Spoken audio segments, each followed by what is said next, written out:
Pensamos que, habiendo inaugurado una exposición sobre Óscar Domínguez y habiendo programado varias conferencias sobre el surrealismo como tema, me parecía interesante abordar algún aspecto de la obra de Domínguez que hasta ahora no ha sido tratado, o ha sido tratado superficialmente o de pasada, y me incluyo también dentro de quienes no le han prestado suficiente atención, ¿no? Evidentemente, la obra de Óscar Domínguez, que parece ya suficientemente estudiada, se revela casi como inagotable por la cantidad de sugerencias, sobre todo de orden simbólico, que proporciona. Esto no es una nota distintiva o única de Domínguez, sino de todos los surrealistas, de los grandes surrealistas, evidentemente, no de los surrealistas que se incorporaron al movimiento de una forma oportunista, sino de aquellos que participaron desde el primer momento en esta gran aventura que fue capitaneada por André Breton. Bien, nosotros vamos a empezar, voy a ir desgranando una serie de imágenes que me parecen significativas. En primer lugar, vemos aquí a Óscar Domínguez en su estudio, con una serie de objetos surrealistas, entre los cuales hay, en primer término, un minotauro, con esta forma triangular de la cabeza. Es un animal híbrido, medio animal, medio humano. Es el mito clásico del minotauro, que porta un catalejo en la mano y que en realidad es la maqueta que Domínguez estaba elaborando para su escultura El Pirata. Esa escultura se instaló finalmente en el castillo, en la villa de la Viscondesa de Noailles, en Hyères, en el sur de Francia, en la Costa Azul, donde pasaba los veranos Domínguez con la Viscondesa durante los años 50. La villa es un lugar mágico. Yo tuve ocasión de visitarlo hace unos años y bueno, pues ya ahora mismo es un museo de la moda del gobierno francés, y ya apenas quedan vestigios del paso de Domínguez. En la piscina hay un fresco de Domínguez. Fue un lugar de encuentro de intelectuales y de artistas en la posguerra, donde la Viscondesa quería, y el Vizconde querían rehacer el mundo cultural que habían organizado antes de la guerra. Domínguez era el amante de la Viscondesa, y en aquellos años el parque de Hyères se llenó de animales fantásticos diseñados por él. Aquí tenemos el bestiario, ¿no? Una primera aproximación al bestiario, aunque yo no voy a seguir la cronología, el orden cronológico no lo voy a seguir. Empiezo hablando de este momento de la vida de Domínguez, cuando Domínguez, después de la guerra, se relaciona con el círculo social de la Viscondesa de Noailles, que era una de las grandes mecenas artísticas y musicales de Francia en la posguerra. Se decía que la Viscondesa era como la maga Circe rodeada de animales. Ustedes saben el mito en la Odisea, cuando Circe convierte a los hombres en animales, uno de los episodios del periplo de Ulises. Había pues gatos, etcétera. Incluso había un asno que tenía la Viscondesa, para el cual Domínguez diseñó las alas para convertir el asno en un Pegaso, en un animal fantástico, para dignificar la imagen del asno, ¿no? Era un toque humorístico, pero en realidad estamos hablando de esa pasión de Domínguez por el mundo de los animales y por la proyección y la manera en que él proyectaba su propia creatividad en estas imágenes zoomórficas. Bueno, la segunda diapositiva es un pequeño dibujo que se encontró entre las pertenencias de Domínguez al morir. Es como un emblema, es un auténtico emblema, y tiene bueno, una serie de nombres en un latín macarrónico, donde dice Oscaribus naturalibus specimus canaribus, ¿no? Lleno de sentido del humor, y en el centro un caimán. Bien, esta es una de las identificaciones más frecuentes, pero antes de entrar en el significado de la imagen, yo quiero ya anticipar que el catálogo de de animales simbólicos de Domínguez es un catálogo amplísimo. La simple enumeración da cuenta de esa riqueza. León, gato, elefante, cangrejo, escorpión, pez, pájaro, cisne, dragón, caimán, rinoceronte, caballo, toro, caracol, mariposa, libélula, mantis religiosa. No voy a hablar de todos, naturalmente, porque, claro, serían muchas imágenes y la conferencia no daría, el tiempo de la conferencia no daría para abordarlas en su totalidad, en fin, con toda la dimensión iconográfica y el alcance que merece. Así que yo creo que es mejor que no me imponga la obligación de hablar de todos estos animales y del significado simbólico de los mismos. Me voy a centrar en los aspectos más importantes y haré una selección de los mismos. Lo importante del simbolismo de los animales en Domínguez es la relación, el modo en que funcionan, dado que a menudo significan varias cosas al mismo tiempo. Y por lo tanto tiene sentido distribuir estos signos en una tabla de polaridades vida-muerte, espíritu-materia. Este dualismo es un dualismo típico de la filosofía del surrealismo. Casi todos presentan alguna relación con el inconsciente y ostentan un carácter onírico a la vez que sexual. La mayor parte, no todos. Algunos de estos animales funcionan como emblemas que identifican al sujeto creador. El león, el toro, el elefante, el dragón, el caimán y el escorpión. Todos estos signos escatológicos, ahora hablaremos de la escatología de Domínguez, todos aparecen con un claro significado proyectivo. Es decir, él se proyecta en esa imagen, ¿no? Se identifica en la imagen de esos animales, ¿no? Ahora lo iremos viendo. Él mismo y sus amigos de París se denominaba Caimán de Montparnasse. Aquí vemos el caimán, el espécimen de las Islas Canarias, natural de las Islas Canarias. En este boceto lo importante es justamente no la palabra canaria, que tiene una significación identitaria, sino la idea de que es un espécimen y que es natural. Es un nombre de la naturaleza. Los amigos aceptaban como cosa natural esta identificación zoomórfica. Así, Patrick Valberg, uno de los críticos más importantes de aquel primer momento, muy amigo de Domínguez, nos dice: de las Canarias vino el maravilloso caimán, Óscar Domínguez. Su fisonomía y su carácter respondían fielmente al mensaje subversivo que el surrealismo quería transmitir al mundo, pero no por una simple provocación, sino para cambiar el mundo. Había en él algo de primitivo y salvaje. Los apelativos animales dotados de connotaciones más mágicas aparecen a menudo asociados a su figura. Cuando él se encuentra con Breton en el café de la Place Blanche, dicen que parecía un oso con un gran abrigo. Tenía una apariencia física enorme, ¿no? El Minotauro que lo vimos antes también, ¿no? Es un mito que se asocia generalmente con Picasso. La gran identificación con el Minotauro es Picasso. Picasso desarrolló esa identificación y nos olvidamos que Domínguez también. Evidentemente en Picasso tiene una dimensión muchísimo más importante, ¿no?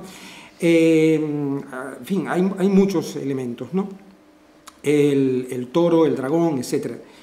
Todo esto constituye un catálogo, un elenco fascinante. Voy a empezar con dos imágenes, porque en realidad este elenco o catálogo se puede dividir en dos tipos.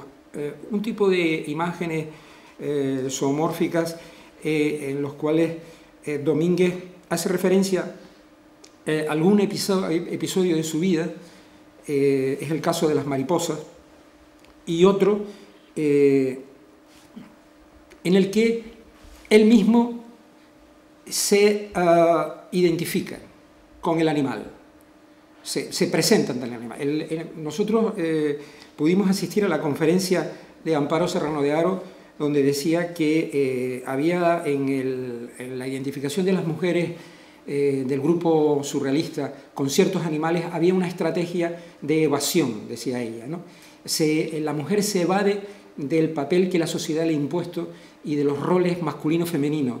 y por lo tanto cuando Remedios Varo se identifica con el gato, o con la pantera, está de alguna manera escapando a esa trampa que tiende la sociedad. Domínguez también escapaba, pero no a esa trampa. Evidentemente, Domínguez escapaba probablemente a la muerte. El gran tema de la pintura de Domínguez y de otros muchos pintores a lo largo de la historia, ¿no? El tiempo y la muerte. Ese es el gran tema. Bien, en el Drago es evidente, vamos a volver al anterior. Las mariposas perdidas. Las mariposas perdidas es el padre, es la identificación con el padre. El poste totémico, el Teide como un poste totémico, es una representación que a veces aparece en los libros de viaje, y arriba, en la parte alta, unas mariposas disecadas que formaban parte de la colección de su padre, pero también, y en esto volveremos a insistir, en la colección que estaba en el Instituto de Canarias en la calle San Agustín, donde él se educó. Las mariposas que todavía se pueden contemplar, y vemos las cajas de mariposas de todas partes del mundo, pero su padre también coleccionaba mariposas. Él ya estaba en París, y en París recuerda Canarias, y hay un emblema, una alegoría, que son las cajas de mariposas. Pero bueno, esto es una referencia indirecta. Al final siempre está Domínguez presente, pero en el caso del Drago, la alegoría es una alegoría mucho más compleja, ¿no?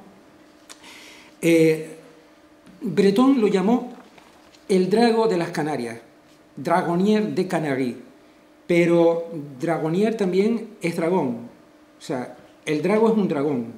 Ustedes saben que el dragón era el animal mítico que cuidaba el huerto de manzanas de oro de las Hespérides, en la mitología clásica. Había un dragón que cuidaba el huerto de las manzanas de oro.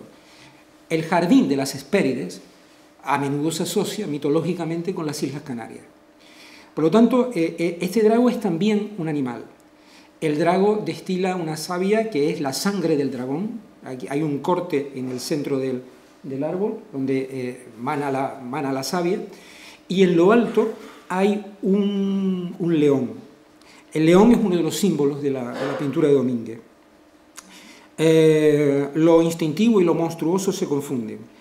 Según Jung, que investigó en símbolos alquímicos, algo que le interesaba mucho en su analítica psicológica, en su particular versión del psicoanálisis, Jung habla del dragón que se devora a sí mismo. Remitiéndose a una simbología alquímica, cita un texto que se llama Allegoriae Sapientum, donde se dice: si la piedra no fuera tu enemigo, tú no llegarías a obtener lo que buscas. En la alquimia, sigue argumentando Jung, este enemigo aparece como un dragón ponzoñoso que escupe fuego, o también como un león. Aquí hay el drago, que es también un dragón, y arriba en la copa del árbol hay un león dormido.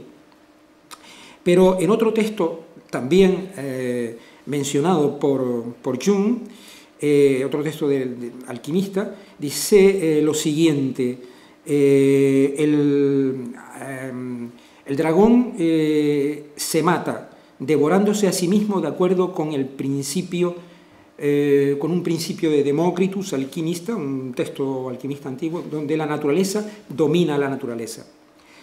Bien, sobre la copa del árbol, el dragón, se encuentra el león que dormita, ¿no? O sea que los dos animales están relacionados en una sola imagen, ¿no? La verdad es que el simbolismo es de una enorme riqueza. No quiero insistir en otros aspectos que no tienen que ver con el bestiario, como el lecho de lava volcánica sobre el que flota, el río de lava sobre el que flota el árbol, y el piano de cola, que es una referencia a Roma, a la compañera de él en aquellos años, que era una pianista de origen polaco, ¿no? Bueno, voy a seguir desgranando una serie de imágenes porque el tema es muy complejo, ¿no? El toro.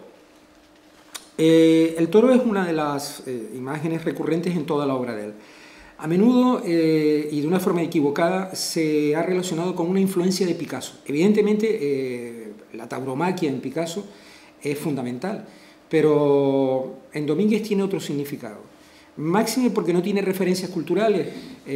Picasso siempre tuvo presente España y su origen andaluz tiene algo que ver con esa historia, pero en Canarias los toros no constituyen ninguna tradición, ¿no? Evidentemente, la identificación con el toro, él se identifica con el toro, tiene un significado muy particular en Domínguez. Siempre es el toro herido, le taureau blessé, o sea, el toro que está en el momento de morir, con el estoque clavado o la puntilla clavada, como esta imagen que estamos viendo, un toro herido del año 48, picassiano, que hay una contradicción entre el carácter trágico del asunto, que en fin, no admite esteticismo, pero él hace una versión ligera, humorística del toro, aunque la escena no es nada humorística, como podemos ver, y hay un proceso de identificación muy fuerte en esta obra, pero en muchas otras imágenes de la pintura de Domínguez se da esto. Evidentemente, de todas las imágenes de la pintura de Domínguez, la que alcanza un valor simbólico más representativo es la máquina de coser electrosexual, donde aparece el toro. El toro es el centro de la composición. El centro de la composición es el toro. Y es tan importante esta obra para entender el significado de la identificación con el animal, en este caso no moribundo, sino sacrificado, ya sacrificado. O sea, es la cabeza de un toro sacrificado cuya sangre destila por un embudo y cae sobre un desnudo femenino. Es una imagen tremenda.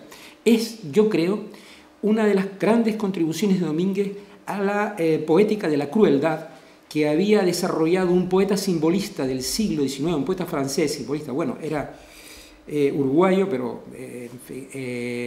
forma parte de la literatura francesa, Isidore Ducasse, conde de Lautréamont. Era uno de los ídolos del surrealismo, que escribió un libro que es el colmo de la intensidad catastrófica, de la poética de la catástrofe, que se llama Maldoror, los cantos de Maldoror. Los cantos de Maldoror es la Biblia de los surrealistas. Incluso el propio Breton abrió una galería en París, una galería de arte que se llamaba Maldoror, y Domínguez ilustró el escaparate. Domínguez, Duchamp, Man Ray, hay fotos de los tres trabajando en el escaparate, en fin, había una identificación muy grande, era, digamos, el santo patrón del surrealismo, Maldoror. Maldoror como héroe, como un héroe negativo, autodestructivo, y fíjense ustedes, este cuadro es una ilustración directa de uno de los grandes lemas del conde de Lautréamont, que fue asumido por André Breton, un lema poético que tiene que ver con la construcción poética de la imagen. Decía Lautréamont, bello como el encuentro fortuito de un paraguas y una máquina de coser sobre una mesa de disección, sobre un quirófano, una mesa de quirófano. Bello como el encuentro fortuito de estos dos elementos que no tienen relación. Precisamente el hecho de que no tengan ninguna relación esos dos elementos, el paraguas y la máquina de coser con la mesa de disección, es lo que produce la chispa poética. Cuanto más alejados estén los elementos, mayor es la emoción poética, ¿no? La chispa, ¿no? de la poesía. Pues bien, Domínguez hace una versión particular de este tema. Lo que vemos en la imagen de Lautréamont es dos objetos, o tres objetos en realidad, el paraguas, la máquina de coser y una cama que funciona también, que tiene un funcionamiento terapéutico, ¿no? Quirúrgico. Y Domínguez lo cambia todo. En realidad lo que aparece es en el centro un animal sacrificado. En la parte inferior una planta carnívora que está devorando el desnudo femenino por los pies. Y la mesa de disección es la paleta del pintor. En el altar del arte, el artista, el sujeto creador, se autoinmola. Domínguez inmolado en el altar del arte, que es la mesa de disección. Está destilando su sangre. La sangre del poeta, la sangre del artista destila sobre el desnudo femenino. Es una imagen de una intensidad trágica tremenda, y es una versión de un verso de Lautréamont, que Breton lo convirtió en lema de todo su movimiento poético, de toda la iconografía del surrealismo.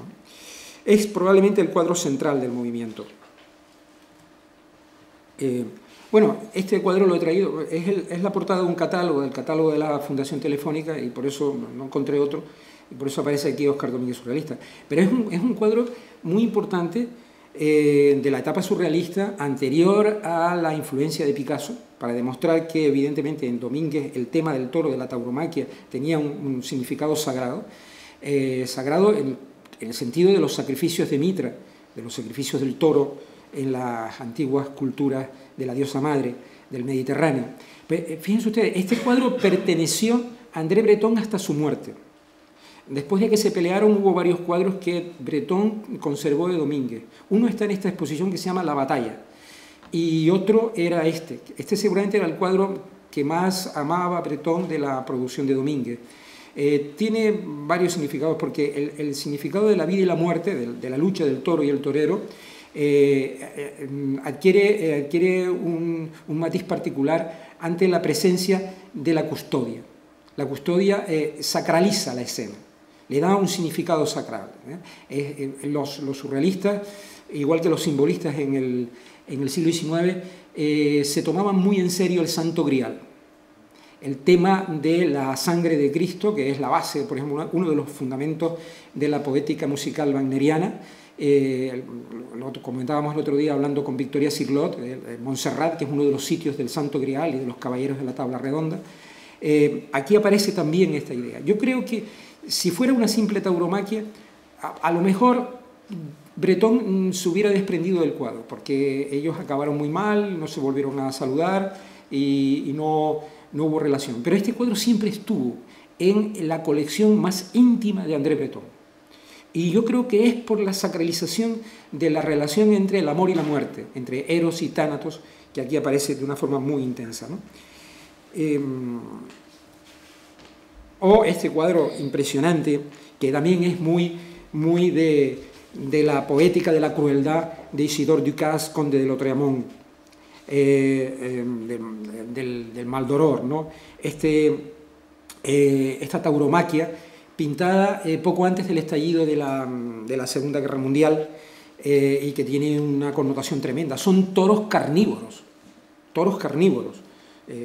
el colmo de la agresividad, de la violencia, de la poética de la violencia, que en Domínguez adquiere un significado tremendo, y que también lo adquiere en Isidore Ducasse, conde de Lautréamont, porque toda la poética de Isidore Ducasse, toda la poética de la crueldad de Isidore Ducasse está relacionada con los acontecimientos tremendos de la Comuna de París, a los cuales él asistió, los asesinatos, las masacres, en fin, todos los fusilamientos que hubo. Fue un momento de una gran crueldad, ¿no? Así que no era gratuita la crueldad del conde de Lautréamont, y tampoco lo era la de Domínguez, que vivió toda la crueldad primero de la Guerra Civil Española desde la distancia, porque él estaba exiliado en París, pero también estaba asistiendo ya a la aparición de esa monstruosidad que fue el nazismo y la Segunda Guerra Mundial. Bueno, estos son el toro, el elefante, la mantis religiosa y el escorpión son los símbolos escatológicos de Domínguez. Y voy a insistir en estos 4 símbolos, que me parecen verdaderamente significativos, ¿no? Ya hemos visto el toro, el elefante. El elefante es una imagen zoomórfica, una representación zoomórfica que Domínguez cultivó en la etapa surrealista. Tiene una connotación trágica y autobiográfica. en ese momento ya se le había acusado a él la enfermedad que padecería el resto de su vida, la acromegalia, que vulgarmente se llama elefantiasis. Elefantiasis. Pero aparte de esa connotación, hay más cosas, ¿no? Aquí vemos Cementerio de Elefantes, un cuadro extraordinario de ese periodo, ¿no? Se ven las trompas de los elefantes. Era algo que es un cuadro tremendo, desolado. Hay otro cuadro parecido que no les he podido traer, donde se ve un torero. Las trompas de los elefantes crean el ruedo de una plaza de toros, y el toro arremete contra las trompas para intentar escapar. O sea, es una imagen tremenda. Hay también más significados en esta imagen, más significados que tienen que ver con el grupo surrealista y con las aficiones del grupo surrealista, ¿no? En algunos tratados de simbología, por ejemplo, el diccionario de símbolos de Luis Eduardo Cirlot, el padre de Victoria Cirlot, el elefante aparece como un símbolo de la muerte de la libido, en el sujeto. Esta es una imagen que está muy relacionada con la poética del surrealismo. Breton admiraba muchísimo una película, una versión de Tarzán, que realizó en 1932 W.S. Van Dyck. Se llamaba Sombras Blancas, de 1928, donde había una imagen de un cementerio de elefantes. Esta imagen no debió pasar desapercibida para Domínguez, porque los surrealistas compartían un mundo de referencias, ¿no? Vivían juntos en los cafés y tal, y se pasaban los libros, las películas, y es muy probable que Domínguez hubiera tenido referencia de esta película admirada por Breton. En la etapa cósmica también aparecen huesos, la idea del cementerio con huesos fósiles, etc., ¿no?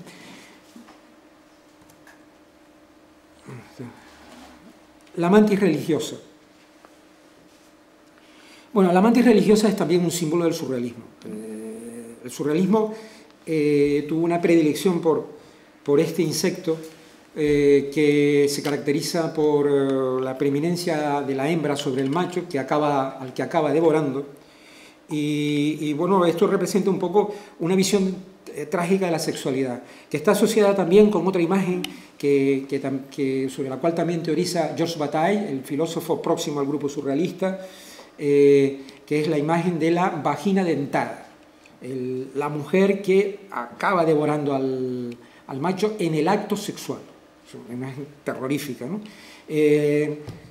Son imágenes de lo siniestro terrorífico, o de un tipo de experiencia que se inicia en el siglo XVIII con la categoría de lo sublime y a partir de la cual se desarrolla lo sublime terrorífico, las emociones que genera determinadas imágenes. Por ejemplo, las alegorías o los símbolos asociados con este insecto que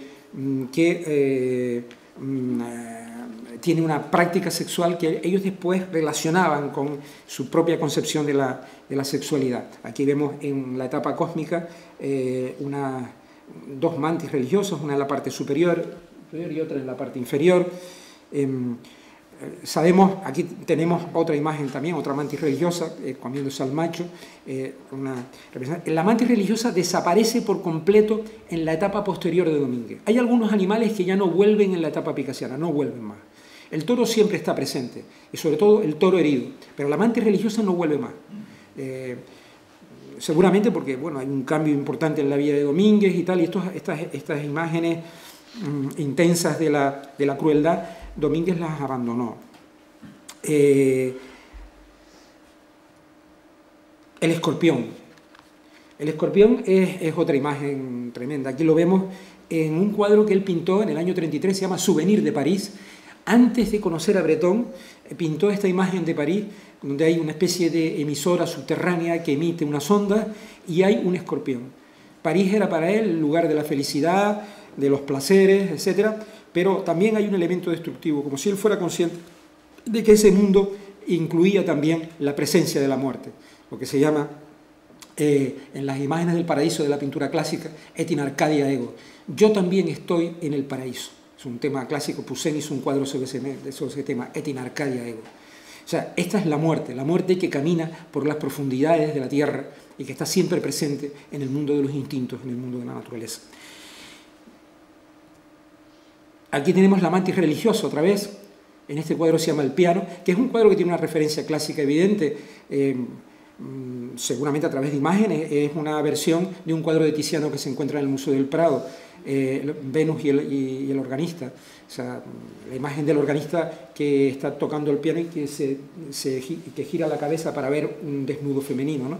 Pero aquí lo que hay es un insecto que está también moviéndose en torno a una copa, ¿no? Bebiendo de una copa, es una imagen tremenda, y hay otro insecto que está sobre la cabeza, en la parte de la cabeza, ¿no? De la mujer, ¿no?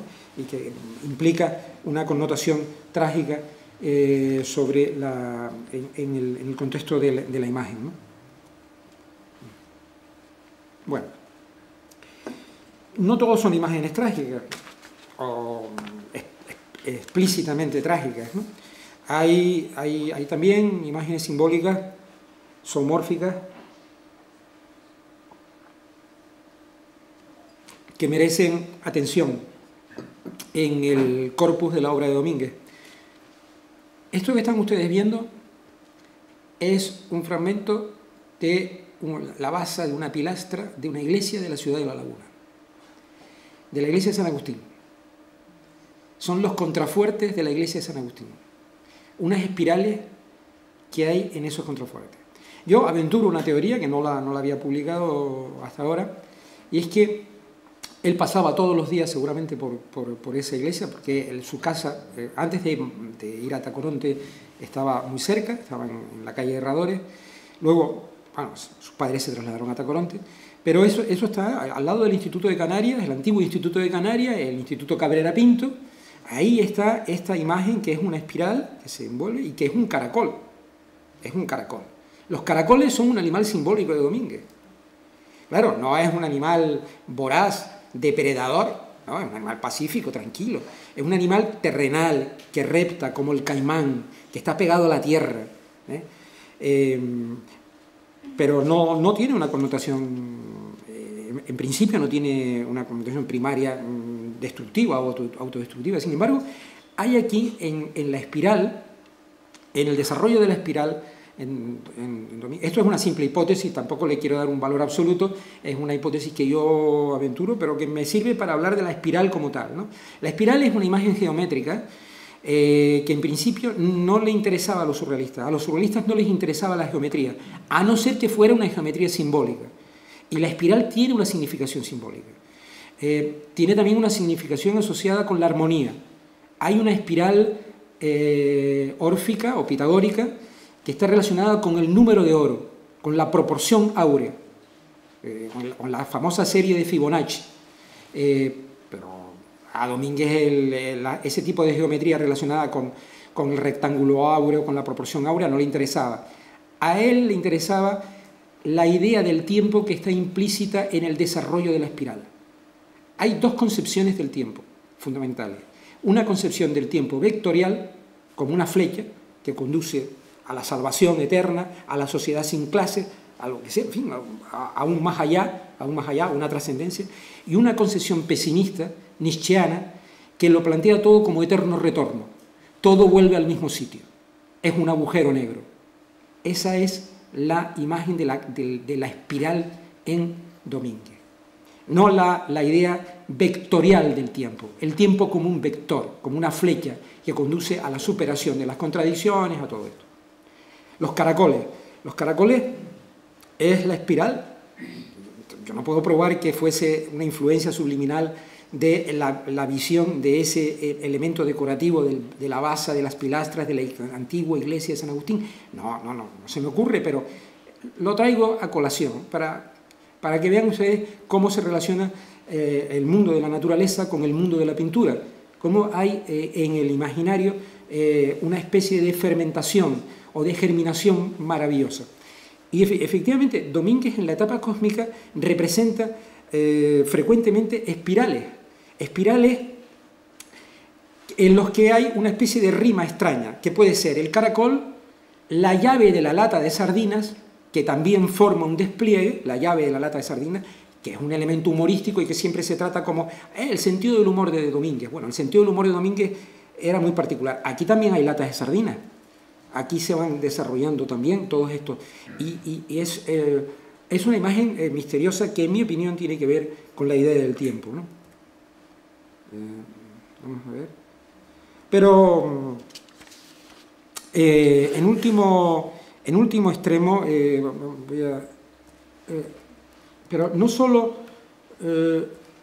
solo Domínguez teorizó sobre el tiempo en ese cuadro, también lo hizo en otras imágenes que aparentemente pueden resultar inocuas o incluso hasta decorativas, como en esta obra que se llama Ruta Marina, o también llamada Le Dimanche, el domingo.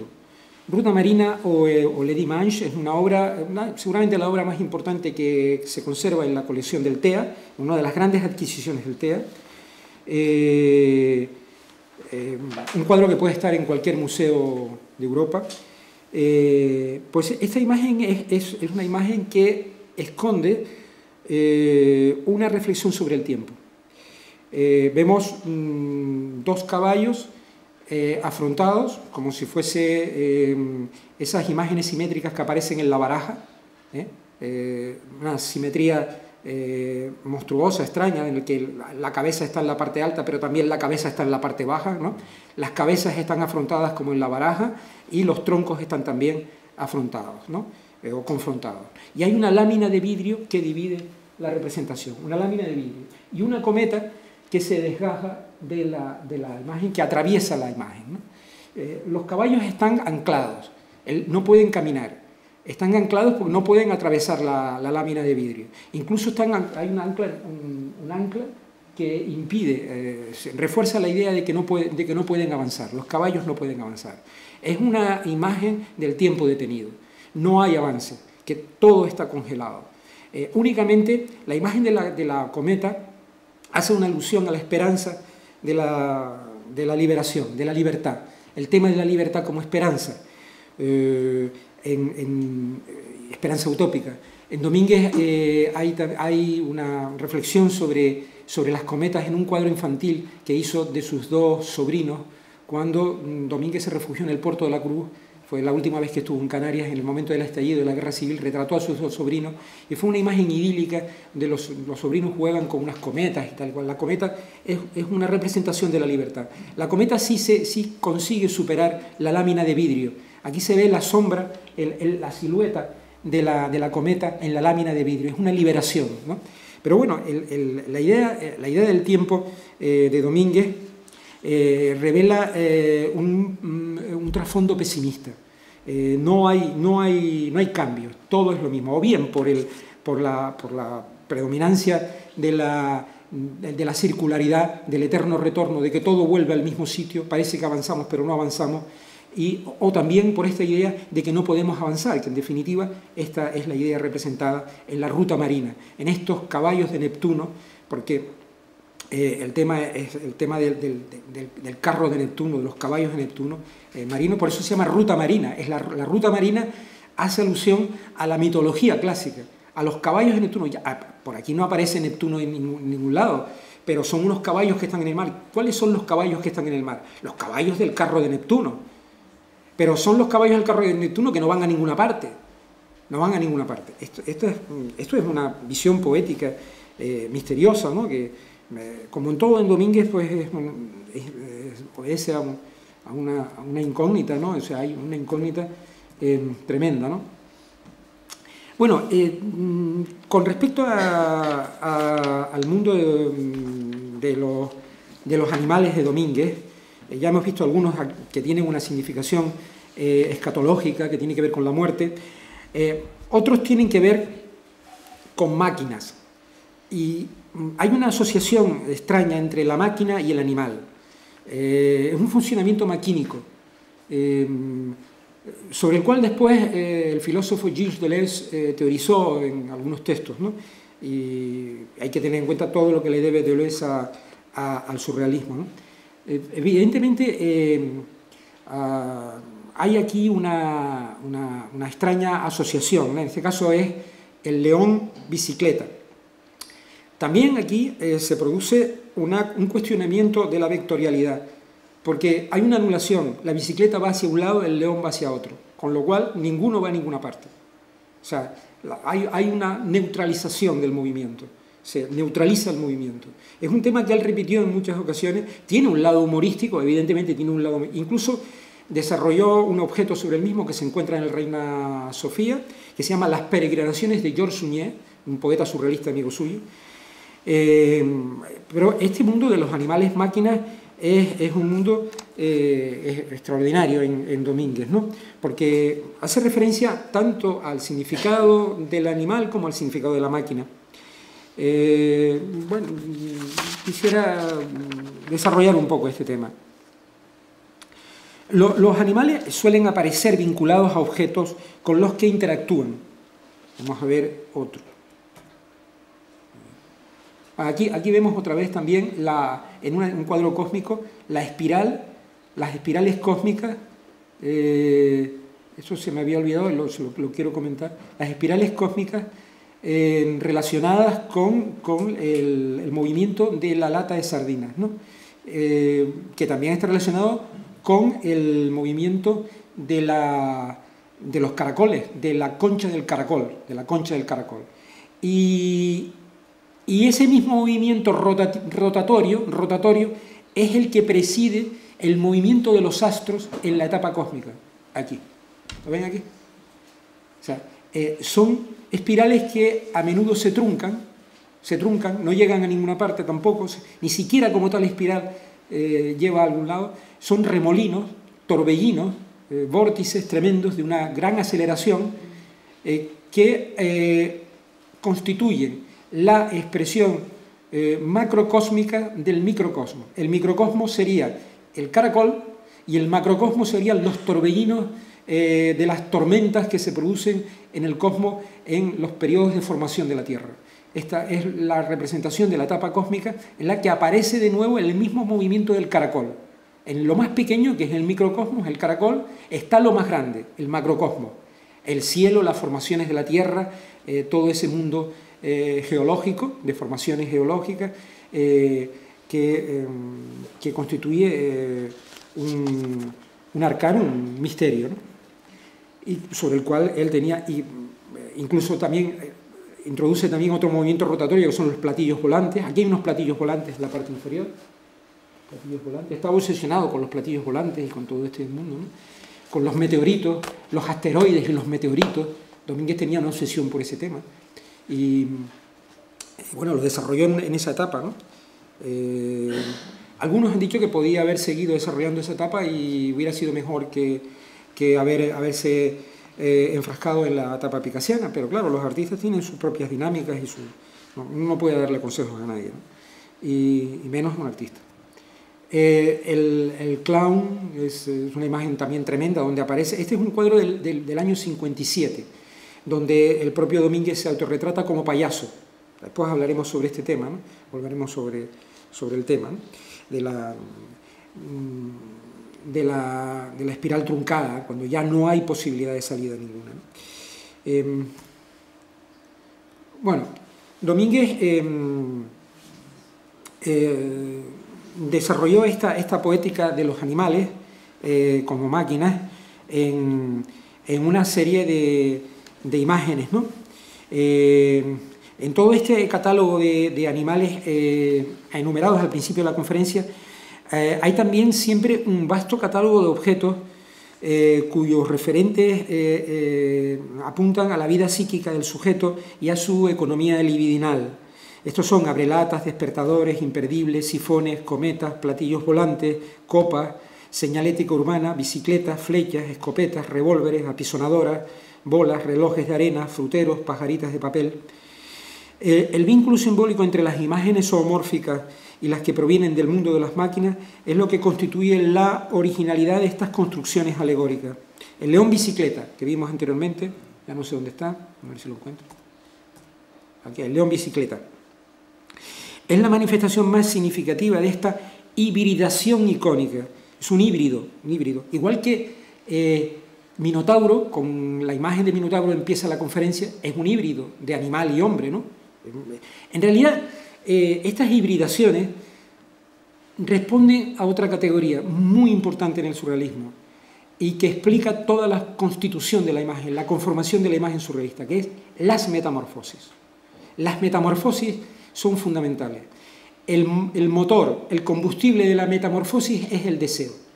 En Remedios Varo, el deseo de escapar a la antonomía hombre-mujer, a los roles hombre-mujer. En el caso de Domínguez,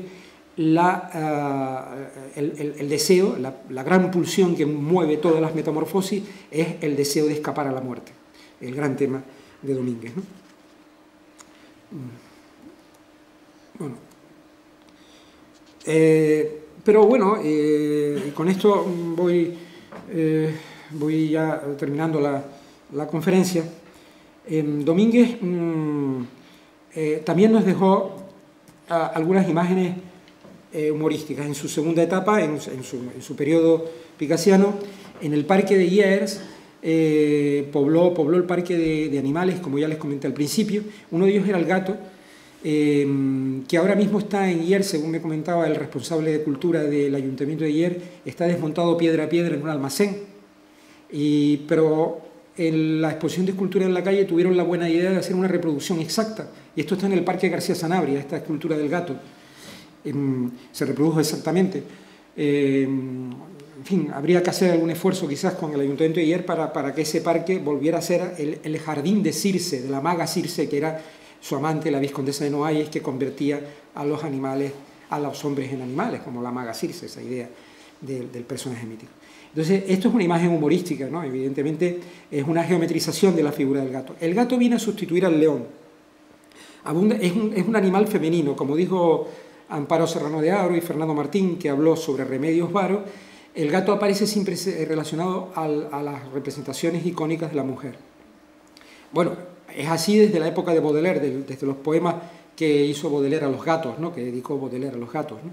Pero los gatos son un elemento fundamental de ese mundo animal domesticado. Digamos que los aspectos trágicos y escatológicos de Domínguez en la primera etapa dan paso a un mundo doméstico, el mundo de la mujer. Al principio yo pensé hacer una exposición sobre la mujer en Domínguez, pero pensé que en última instancia que era más útil ejemplificar la evolución de su propia trayectoria, algo que se puede ver perfectamente en esta exposición. Y hubiéramos visto cómo normalmente aparecen siempre los gatos en el regazo de las mujeres, sentados en el regazo de las mujeres, en una actitud contemplativa y pacífica. O sea, digamos que esa domesticación de la libido que se dio también en Domínguez, aunque los fantasmas seguían por dentro. Los fantasmas eran de muchos tipos, ¿no? Él siempre convivió con los fantasmas. Hay un texto de Maud, de su mujer, que después fue mujer de Eduardo Westerdahl, que habla de la convivencia con los fantasmas. Esta es otra imagen maquínica, es una máquina maquínica y animal.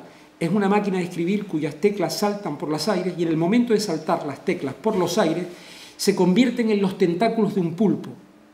Es una máquina pulpo. Es una asociación misteriosa frente a la racionalidad de la máquina de escribir.